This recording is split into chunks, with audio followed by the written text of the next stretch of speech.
Of the many private streets in the US, few can be compared to the likes of Portland and Westmoreland Places, a gated enclave overflowing with palatial Gilded Age mansions where old money thrives in timeless luxury, and nestled in the heart of a major city and yet secluded from the public eye.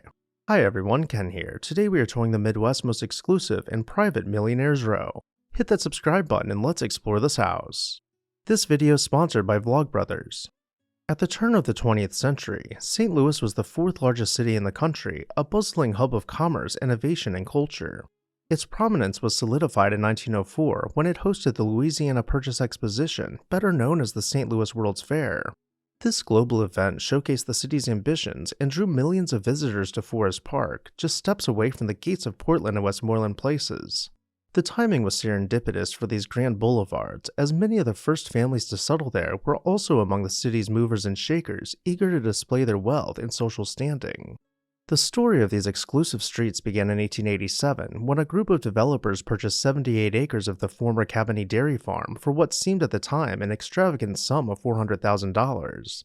The land was rechristened the Forest Park Addition, and its development was entrusted to Julius Pitzman, a visionary surveyor and engineer credited with designing many of St. Louis's private streets. Inspired by European traditions of gated communities, Pitzman's design emphasized privacy and elegance, with broad, tree-lined medians, winding roadways, and stately gates at each entrance.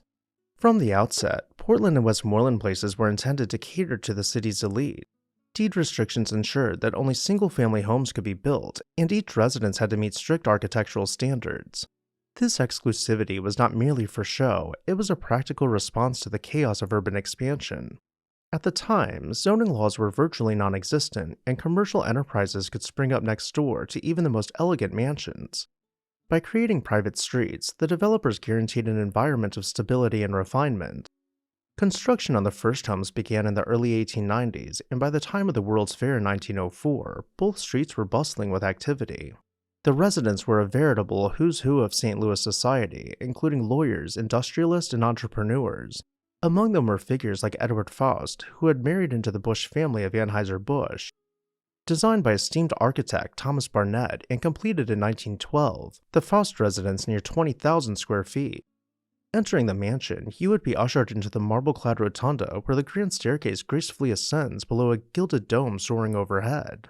Each room was designed to dazzle, from coffered ceilings offering heavy relief work, to extensive hand stenciling and rich wood paneling found in the coziest of rooms. Anheuser-Busch wasn't the only big name represented in the neighborhood. On the other side of the community, you could find the residence of Louis Dozier, whose company eventually became Nabisco.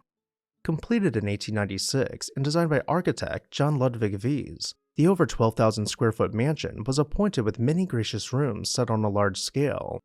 Rich woodwork was employed throughout, from the base of the grand staircase and up through its landing where stained glass windows round out behind an arched alcove. This type of regal sophistication could be imagined inside any number of the homes in the private neighborhood, where the homeowner's staff would open the doors for you and receive your calling card. The homes in the neighborhood reflected their occupants' statuses, showcasing a range of architectural styles that were as diverse as they were opulent.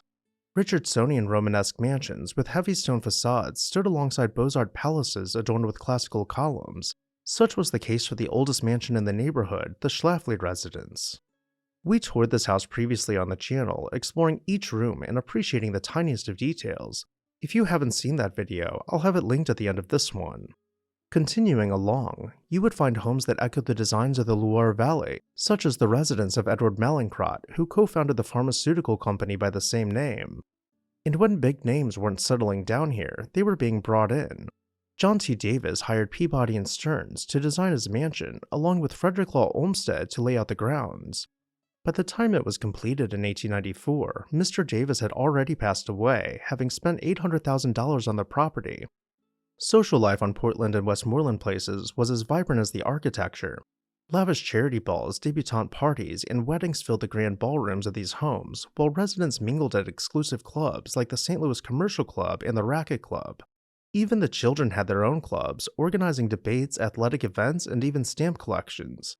It was a world of privilege and tradition set against the backdrop of Forest Park, whose 1,300 acres provided a verdant escape from the bustle of city life.